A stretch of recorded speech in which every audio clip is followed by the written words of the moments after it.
Hey bookworms, it's Jade from Bedtime Bookworm and welcome back to my channel. Today we're talking about underhyped SFF books.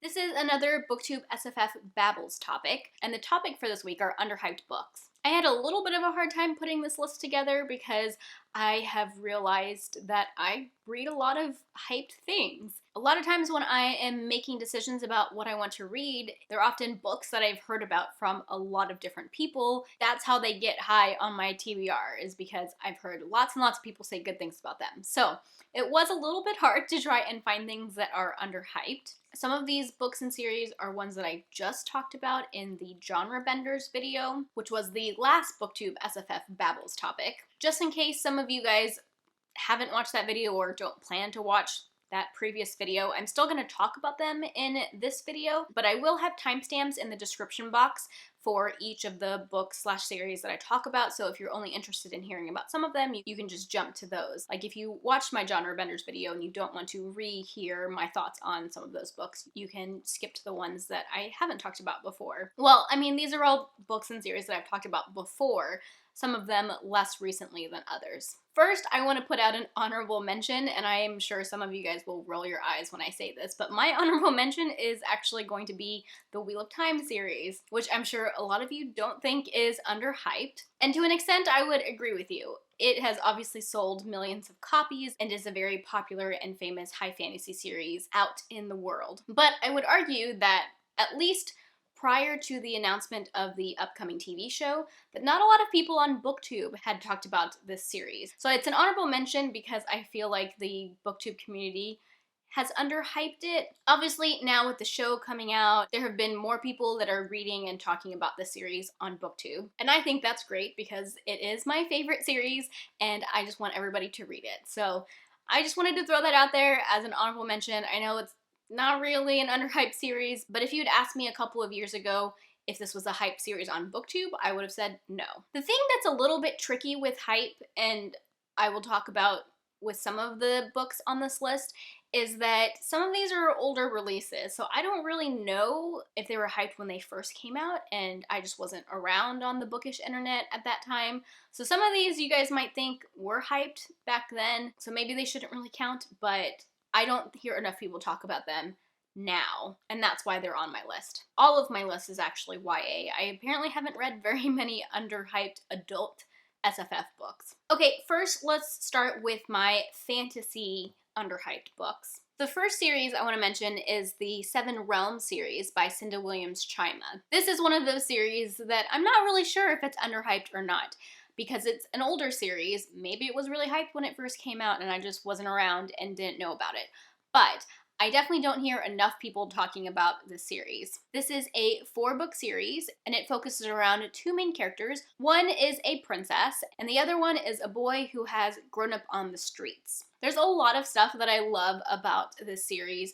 I really love the characters and their relationships with each other, but I also love the world building and the magic in this series. There is a little bit of a rags to riches trope in this series, which is one of my favorite tropes. There's also a friends to lovers romance, which is also one of my favorite things. One thing that's kind of unique and different about this series, the way the magic works in this series is that the people who can perform magic, I think they're called warlocks, but I'm not sure. But the people who can perform magic can store magic in amulets, and they're able to like release the magic from the amulet, but once they drain the amulet, they have to like refill it with magic, which I thought was a cool magic system. Another thing that's really interesting about this series is there are groups of people who live outside of the city, and I don't know if they were actually like inspired by Native Americans, but that's kind of the vibe I got from them, that they were like an indigenous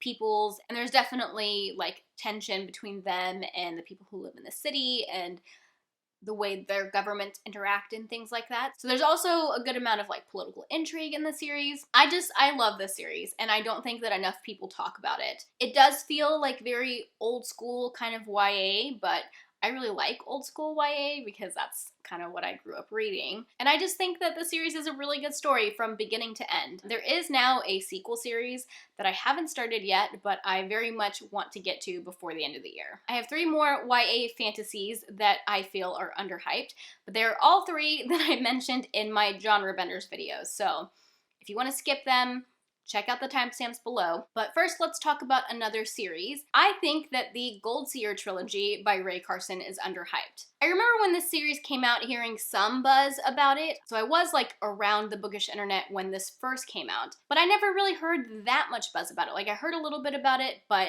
I definitely don't feel like it was very hyped. At this point, I've read the whole trilogy, and I really enjoyed all 3 books. Like, I gave all 3 books in the trilogy 5 stars, and that doesn't happen very often, even with some of my favorite series. This is a historical fantasy series. It's set in the US during the Gold Rush, and it is about a girl who has the magical ability to sense gold. In the first book, you're introduced to her, and things happen in the beginning, and she has to go on the run because being able to sense gold is kind of a dangerous ability to have during the gold rush. Everybody wants gold. I really like the main character in the series. I thought she was a strong female character, really smart and brave. I really like the romance trope in this trilogy, and especially like in the last book, the romance at that point is like an established relationship, and I thought it was like a really healthy example of an established relationship. Especially in YA, I feel like YA relationships are all about the drama, and that was not how the romance in this series was. So in the first book, she travels from, I think it's like Georgia, somewhere in the South, to California, and then the rest of the series takes place in the Northern California area. So the historical element is cool, the magic is cool, I like the characters and the romance. Ray Carson also included a lot of minorities as side characters and really tried to show like the disparity between people who are white and the people who are of different minorities. So there are Native American characters, there are immigrants from China, there are African American characters, some that are like escaped slaves and some that are freed slaves, some that have never been slaves. So I just felt like the book in the series is so multifaceted. I really like the way it was all woven together. The found family trope is like a big part of the series, and that's one of my favorite tropes. There's just so much I love about this series, and I don't think it gets talked about enough. Another series that I recently talked about that I don't feel like gets enough love is the Conqueror Saga by Kiersten White. I've definitely talked about this series multiple times recently because I just read the concluding novel of this trilogy and I loved it so much.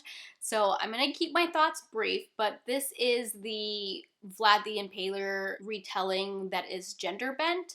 So it's another historical fantasy, but the fantasy element, there's no magic, it's just that it's like an alternate history timeline where Vlad the Impaler was a woman. I always say this, but I stand by it. My favorite part about this series are the characters and their relationships with each other because they're all very complex. They're super well fleshed out characters that have a lot of depth to them, and the relationships that they have with each other are really complex. We have Lada, who is the Vlad the Impaler character. She's fierce and doesn't let anybody stand in the way of what she wants. And then there's also her brother Radu, who was my favorite character, and he's just like this soft cinnamon bun kind of character who is really sensitive, but is also really good with people. Like, he has really good people skills, and he does a lot of like the political intrigue kind of stuff, which I loved. He's my favorite character. Those are the only 2 POVs that you get, but another important character is Mahmed, who is the Sultan, or is the future Sultan at the beginning of the series, and he is their best friend, or at least it starts out that way. The relationship between these 3 characters is very interesting and complex, and unlike anything that I've read in YA before. I know it might be a little bit of a stretch to classify this one as fantasy, but that's how I look at it. Okay, and then the last fantasy book on my list, don't worry, I still have sci-fi books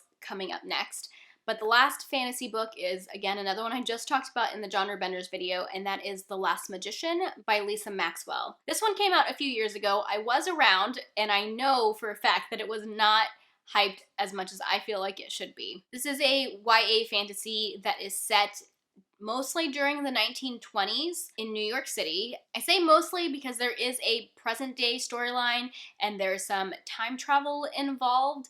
It's magical time travel, which I think is really cool instead of scientific time travel. But a lot of the story is set in the 20s and it's a heist. There's a little bit of a found family thing going on, and I just remember the heist part of the story being so much fun, so many twists and turns. I was really digging the romance in the series, and at this point I really need to reread it. The second book is already out. It came out maybe last year, but the third book isn't coming out until the end of this year, and I want to reread this one and read the second one so that I will be ready to read the third one when it comes out. Hey guys, I wanted to interrupt because the day after I filmed this video, Lisa Maxwell, the author of this series, sent out a newsletter with updates about the upcoming release of the third book. What was a 3-book series is now becoming a 4-book series. The third book is now coming out in early 2021, and the fourth and final book will be out in the spring of 2022. So needless to say, my plans of restarting this series soon are getting pushed back a little bit, which makes me a little bit sad because I was excited about it, but I'm even more excited that this is being turned into a 4-book series because that's just even more time for me to enjoy these characters and this world. I thought The Last Magician was so much fun, and I definitely don't think enough people have read it or are talking about it. Okay, moving on to science fiction books that I think are underhyped. I have 3 of these to talk about. Again, they are all YA. The first one I'll talk about is one that I have recently covered in the Genre Benders video, but that is The Loneliest Girl in the Universe by Lauren James. This book is definitely science fiction because it takes place in space. It's about a girl who is on this spaceship. She has been on the spaceship for like her whole life. She was there with her parents, but both of her parents passed away at some point, and now she's been on the ship by herself for years and years because they are traveling to like a far off planet to try and like repopulate it or whatever. I just thought this book was a lot of fun, and I don't remember a lot of people talking about it when it came out. There is a mystery thriller element to this as you're trying to figure out what happened to her parents in the past. It's like, you know, slowly revealed over time. But also the people on Earth have sent another ship with another person on it to meet her before she gets to the final destination to help her with repopulating the planet. I listened to this one on audiobook, and I definitely recommend the audiobook. I thought the narrator did a really good job, and it was just a lot of fun. I don't know what else to say about it. The next sci-fi series that I'm going to talk about is This Mortal Coil by Emily Suvada. I have read the first 2 books in this trilogy. The third one is now out. I have been waiting for my library to get a copy of it, so I haven't read it yet, but I very much want to. This is a post-apocalyptic dystopian, basically. It takes place on Earth after there's been this disease that has killed a lot of people on the planet, so maybe not a great time to be reading this one.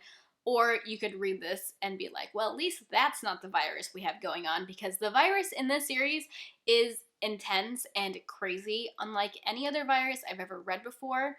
I have in the past described it as a reverse zombie virus, and if that's intriguing, then check out the book to find out what I mean by that. Both of the books in this series that I've read have just been so fast-paced and fun and fascinating. I like the characters, I like the plot, I like everything that's going on in this series. The author, Emily Suvada, is actually a scientist, and so a lot of the science in this series, while obviously isn't real, it has some solid basis in real life, and I just think that's really cool. I'm always hesitant when I pick up a book that involves genetics because, if you don't know, I work in genetics, and so sometimes if a book or a series gets the genetic stuff like really wrong, then it's really hard for me to enjoy it because I'm just like so distracted by the bad science. But that doesn't happen in this series, and the good science is actually one of the reasons why I love this series. I have heard it mentioned here and there, but I definitely don't think it gets enough attention. Alright, and my last sci-fi series that I'm going to talk about is one that is pretty old. So again, I don't know if maybe this one was hyped when it first came out,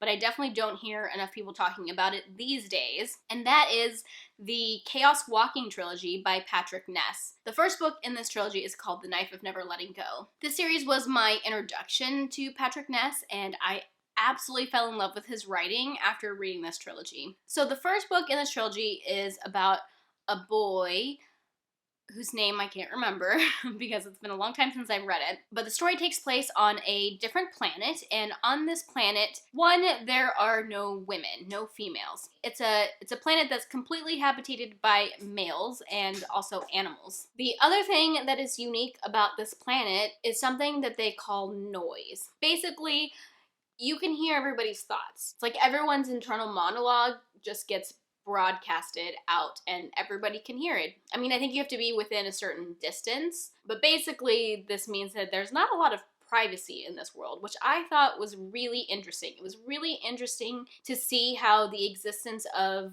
noise, or, you know, being able to hear everyone's thoughts, changes the way people communicate and the way they think about things.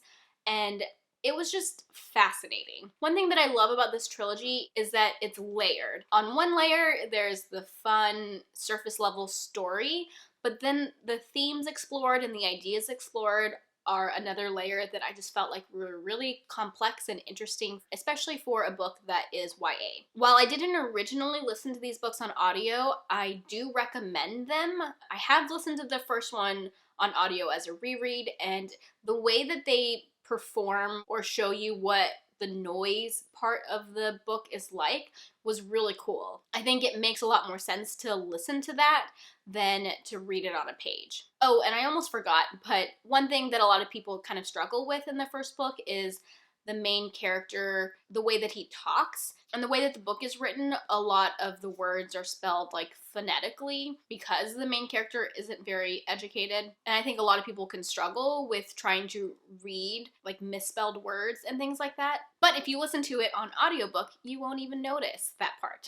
Anyways, I know that this is an older series, but it's definitely one that I recommend, and I don't hear enough people talking about it, so I could not leave it off this list. Alright guys, those are some underhyped SFF books that I have read in the past. If you've read any of these, let me know what you thought of them down in the comment section, and or let me know what some of your recommendations are for underhyped SFF books, because obviously I haven't read enough of them. If you like this video, be sure to give it a thumbs up and subscribe to my channel for more bookish content. That is all I have for now. Thank you so much for watching, and until next time, bookworms, keep reading. Bye. This series was my introduction to Patrick Ness, and... Sorry, I didn't catch that. You can also try spelling it. It's a planet completely